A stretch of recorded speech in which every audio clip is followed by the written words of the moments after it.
नमस्कार, मैं हूं प्रियंका संभव। आप देख रहे हैं देश का नंबर 1 कंज्यूमर शो पहरेदार। जानिए अपना हक हमारे साथ, क्योंकि यहां टूटती है कंपनियों की नींद और कंज्यूमर को मिलता है उसका हक। पहरेदार में आज कार कंपनियों के सर्विस सेंटर से उठ रहा है कंज्यूमर का भरोसा। निसान के सर्विस सेंटर ने बिगाड़ा नई कार का हुलिया। जिम्मेदारी लेने से कंपनी ने किया इनकार। 7 साल के बाद पहरेदार के ईमेल से टूटी एलआईसी की नींद, एक कंज्यूमर को रिफंड की सरेंडर्ड पॉलिसी की रकम और 3 बार मरम्मत के बाद भी सही नहीं हो पा रहा है लेनोवो का स्मार्टफोन। पहरेदार की पहल के बाद अब कंपनी तैयार हो गई है रिप्लेसमेंट देने के लिए। जब आप अपनी कार एक ऑथराइज्ड डीलरशिप या सर्विस सेंटर में सर्विसिंग के लिए भेजते हैं तो भरोसा करते हैं कि आपकी कार बिल्कुल महफूज है, और ये भरोसा करना वाजिब भी है। लेकिन अब आंखें खोल लीजिए, कंज्यूमर का ये भरोसा सर्विस सेंटर और कार कंपनी बेधड़क तोड़ रही है। पिछले ही हफ्ते हमने हुंडई का मामला दिखाया था, जिसमें कपिल चौहान की नई कार हुंडई के ऑथराइज्ड सर्विस सेंटर निर्मल हुंडई में क्षतिग्रस्त हुई थी। सर्विस सेंटर जिम्मेदारी से पलड़ा झाड़ता रहा और हुंडई मामले पर पर्दा डालती रही। कंज्यूमर को हमने जीत दिलाई। अब बस कार कंपनी का नाम बदल गया, लेकिन दास्तान वही पुरानी है। गाजियाबाद के अंकित गुप्ता की नई निसान टिरानो का निसान के नियो व्हीकल सर्विस सेंटर पर इतना बुरा हाल हुआ कि केवल कार को ही क्षति नहीं पहुंची, बल्कि राहगीरों को भी चोट लग गई है। मेरे साथ है अंकित गुप्ता अपने पूरे केस के साथ। अंकित, स्वागत है आपका। तो आपकी कार के मजे ले रहे थे निसान नियो व्हीकल के कुछ सर्विस स्टाफ, जिन्हें जिम्मेदारी दी गई थी सर्विसिंग की, वो आपकी कार को एक स्पिन के लिए ले गए, और क्या हुआ उसके बाद? उसके बाद जब वो रोड टेस्टिंग के लिए मेरी गाड़ी को ले गए तो उन्होंने गोल चक्कर, जो वहाँ पे एक एफएनजी हाईवे है, उसके गोल चक्कर पे उसकी गाड़ी की स्पीड कहीं 100 से ऊपर रही होगी, और उस गोल चक्कर पे भी उन्होंने गाड़ी की स्पीड को कम नहीं किया, और उन्होंने डिवाइडर पे हिट किया। और फिर जो साइड में वहाँ पे कुछ लोग थे जो छोले कुलचे बनाते हैं या फिर ठेली वाले होते हैं, उनको भी हिट किया। और सडनली वो सारे लोग, मतलब जो वहाँ पे लोग थे, वो इंजर्ड हो गए, और उसके बाद तफरा तफरी मच गई और मेरी गाड़ी पूरी तरीके से डैमेज हो चुकी थी। बिल्कुल, 6 लोगों को चोट पहुंची, और जिन्हें चोट पहुंची थी उनके ही किसी रिश्तेदार या दोस्त ने आपको फोन करके कहा कि आपकी कार इस एक्सीडेंट में इन्वॉल्व है। हाँ, राइट, एग्जैक्टली ऐसा ही हुआ कि पब्लिक से मुझे उनके किसी रिश्तेदार का फोन आया। मैं घर पे बैठा हुआ था उस टाइम। मुझे सडनली एक फोन आया कि आपकी गाड़ी पूरी तरीके से डैमेज हो गई है और उससे कुछ लोग इंजर्ड हो गए हैं। और ये जानना बहुत जरूरी है यहाँ की अंकित की ये कार, अंकित, कितनी पुरानी या कितनी नई थी ये कार? ये गाड़ी सिर्फ 1 महीने पुरानी थी। मुझे अभी तक परमानेंट नंबर भी नहीं मिला था, टेम्परेरी नंबर लगा हुआ था गाड़ी पे। और सर्विस सेंटर जाती है अपने 1 महीने के बाद पहली सर्विस में, और ये हाल होता है इनकी कार का।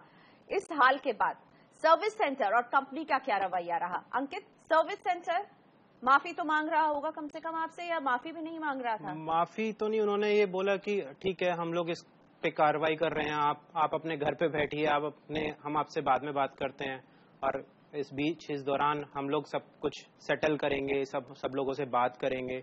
और वो अपने तरीके से इस केस को ट्रीट कर रहे थे। बट अभी तक मुझे, वो अभी भी कहते हैं आप घर पे बैठिए। हाँ, आप घर पे और हम बैठिए। आपकी गाड़ी की जो तस्वीरें आप देख रहे हैं, ये हाल हमने बना दी है, लेकिन आप घर पे बैठिए, हम सेटलमेंट कर लेंगे।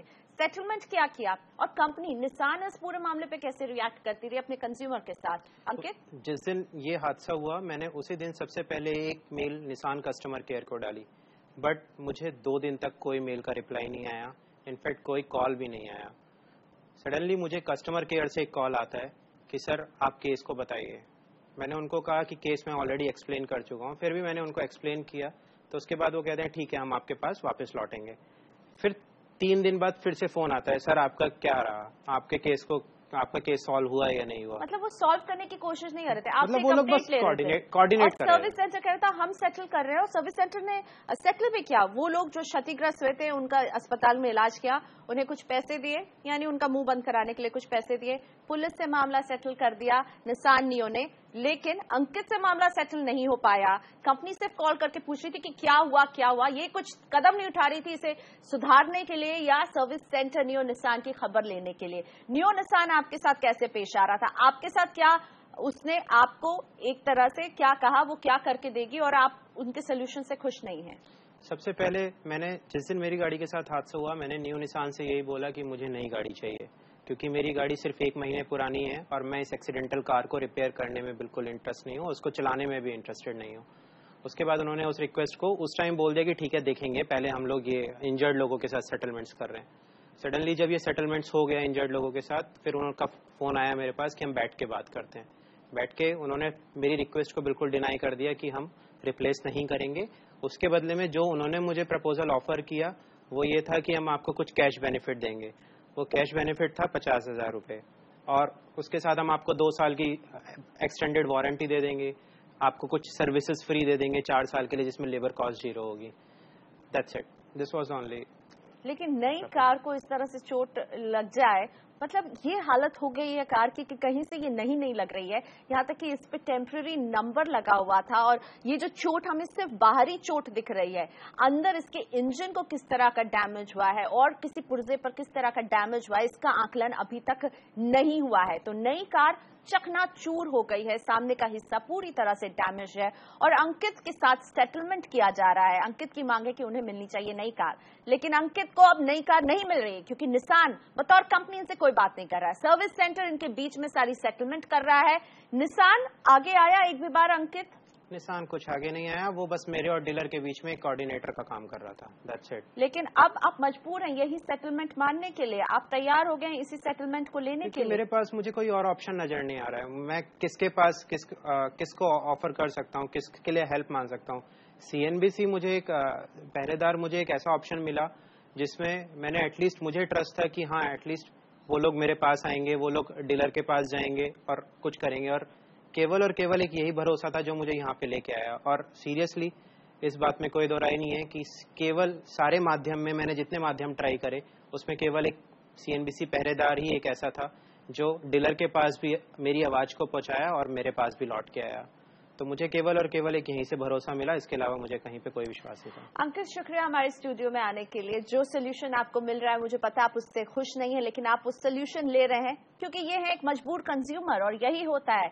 नाम निसान का इतना बड़ा है, ब्रांड इतना बड़ा है, लेकिन उसका कंज्यूमर मजबूरी में एक सेटलमेंट कर रहा है डीलर से क्योंकि उसे कोई और रास्ता नहीं दिख रहा है। उसकी नई गाड़ी बुरी तरह से क्षतिग्रस्त हो गई है। उस नई गाड़ी को चलाने वाले सर्विस टेक्नीशियंस ने कुछ लोगों को भी चोट पहुंचाई है। वो जो सर्विस टेक्नीशियंस थे उस पर क्या एक्शन ले रहा है नियो निसान? कोई जवाब नहीं है। नियो निसान केवल 50,000 कैश रिफंड इनको देगा एक कॉम्पनसेशन की तरह। क्या ये काफी है? नई कार का ये हश्र करने पर 50,000 देना काफी है? गाड़ी की मरम्मत भी करवाएगा नियो निसान, लेकिन उसमें आधा पैसा इंश्योरेंस का होगा और कुछ पैसा डीलरशिप देगा। अंकित की जेब से कुछ नहीं जाएगा। लेकिन क्या ये वाकई में सही मायने में सोल्यूशन है, राहत है कंज्यूमर के लिए? यहां हम आपको बताना चाहेंगे, निसान के पास अंकित गुप्ता की शिकायत पहरेदार ने 14 अक्टूबर को भेजी थी। इस मामले में सही कदम उठाने की हमने मांग की थी। कंपनी ने हमें अपने लिखित जवाब में बताया है कि निसान अपने ग्राहकों की संतुष्टि में यकीन रखती है और इस बात को सुनिश्चित करती है कि कस्टमर की सभी चिंताएं बेहतर तरीके से दूर की जा सके। हम हर मुद्दे को हर संभव तरीके से सुलझाना चाहते हैं और इस मामले में हमने यही किया।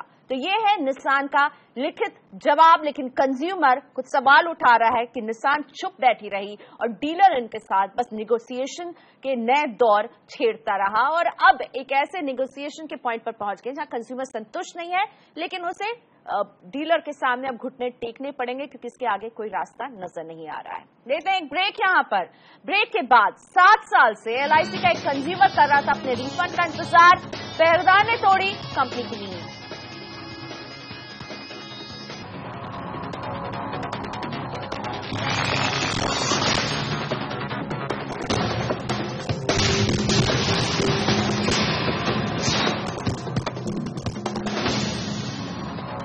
Welcome back. आप देख रहे हैं पहरेदार, हम बुलंद करते हैं हर कंज्यूमर की आवाज। सूरत के पंकज कुमार गाढ़िया LIC से लड़ रहे थे लंबी लड़ाई अपनी पत्नी के सरेंडर क्लेम के लिए।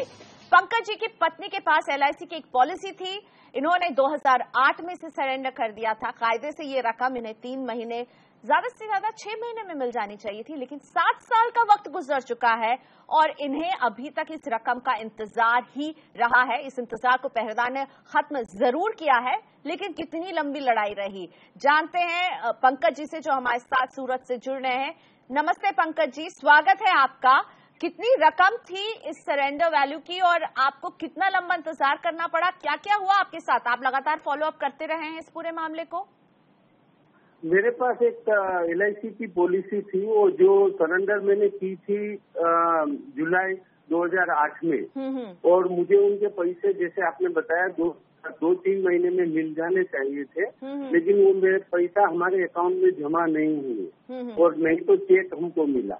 उनके बाद हमने अपने LIC एजेंट के थ्रू काफी टाइम LIC ऑफिस जो सूरत में है उनका कांटेक्ट करने की ट्राई की, और वो लोग ने हर बार जवाब दिया कि हम लोग छानबीन कर रहे हैं और आपका पैसा जल्दी से जमा हो जाएगा। लेकिन वो उसके 2-3 साल निकलने के बाद भी वो प्रॉब्लम सोल्व नहीं हुआ। उसके बाद 2012 में मैंने पर्सनल इंटरेस्ट लेने का शुरू किया, और पर्सनल इंटरेस्ट के बाद लिखने का शुरू किया सभी जगह।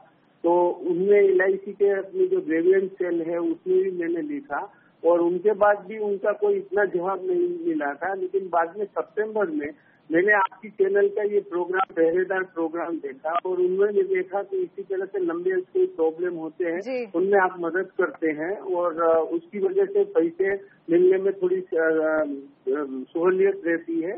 तो इसकी वजह से मैंने आपको भी लिखा था, और आपने सतत उनको कंटिन्यूअस वो फॉलो अप किया।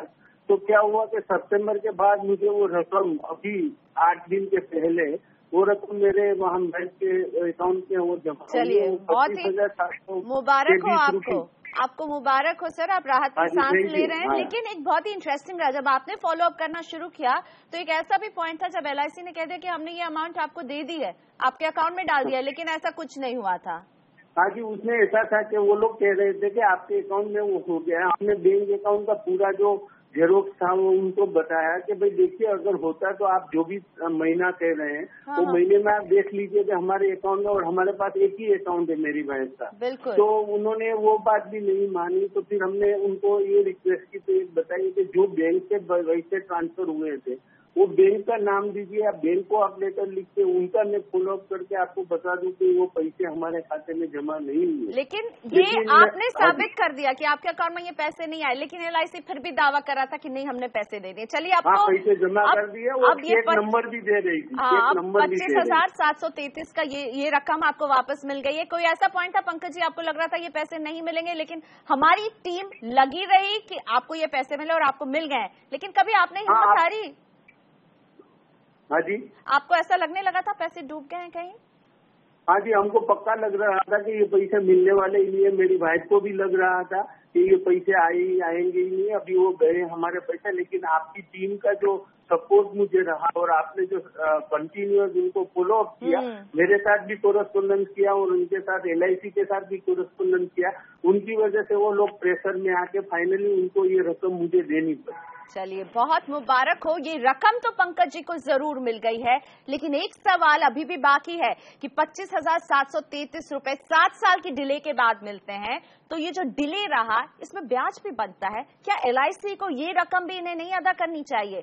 सवाल तो कई हैं, लेकिन हम आपको बता दें पहरेदार का क्या रोल रहा है इस पूरे मामले में। पंकज जी की शिकायत हमने 15 सितंबर को भेजी थी। काफी सारे फॉलो अप के बाद हमें कंपनी से ये जानकारी मिली थी कि पंकज जी की शिकायत उनके रीजनल ऑफिस के साथ उठाई गई है, और कंपनी को उम्मीद है कि अगले 1 हफ्ते में ये मामला सुलझा लिया जाएगा। हुआ भी बिल्कुल ऐसा ही, कंपनी ने टाइमलाइन के आधार पर ये मामला सुलझा दिया। पहरेदार के लिए तो ये मामला बिल्कुल इन्होंने टाइमलाइन के आधार पर सुलझाया, लेकिन पंकज जी के लिए 7 साल का इंतजार इन्हें जरूर करना पड़ा अपनी इस रकम को पाने के लिए। वक्त हो गया है ब्रेक का, और आगे बार बार रिपेयर करने के बावजूद नहीं सुधरा लेनोवो का फोन, कंपनी अब देने के लिए रिप्लेसमेंट तैयार है।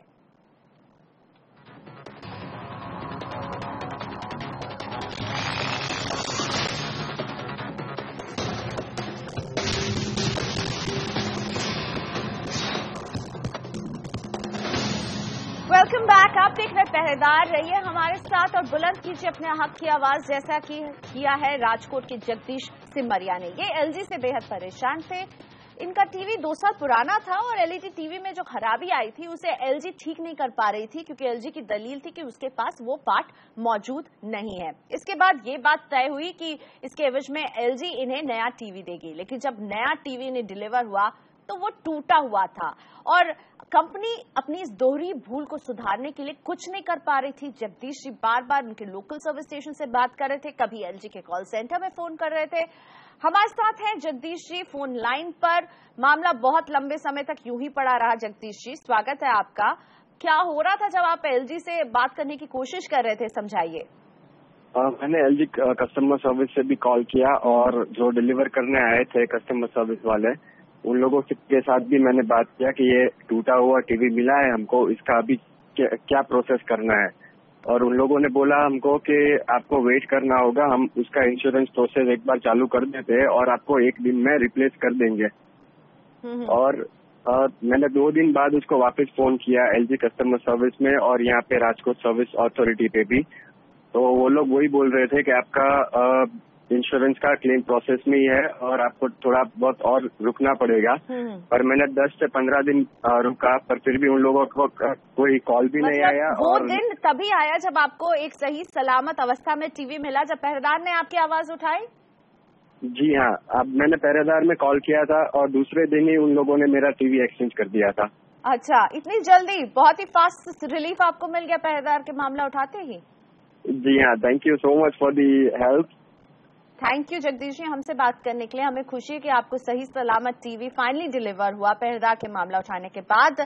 यहाँ हम आपको बता दें कि जगदीश जी बहुत लंबे समय से ये इंतजार कर रहे थे। पहरेदार की पहल के बाद मामला सुलझ गया है, कंपनी ने टीवी का रिप्लेसमेंट भी दे दिया है और सही सलामत टीवी पहुंच भी गया है। कंपनी ने अपने आधिकारिक जवाब में हमें ये बताया है कि पहरेदार का ईमेल जब उन्हें मिला तो वो रिप्लेसमेंट के प्रोसेस में ही थे और इसीलिए अब कंज्यूमर को रिप्लेसमेंट मिल रहा है। लेकिन मुझे लगता है कि जब तक कंज्यूमर अपने एंड पर ट्राई कर रहा था तब तक कंपनी की चाल बहुत धीमी थी और पहरेदार के मामला उठाते ही कंपनी ने तुरंत एक्शन लिया।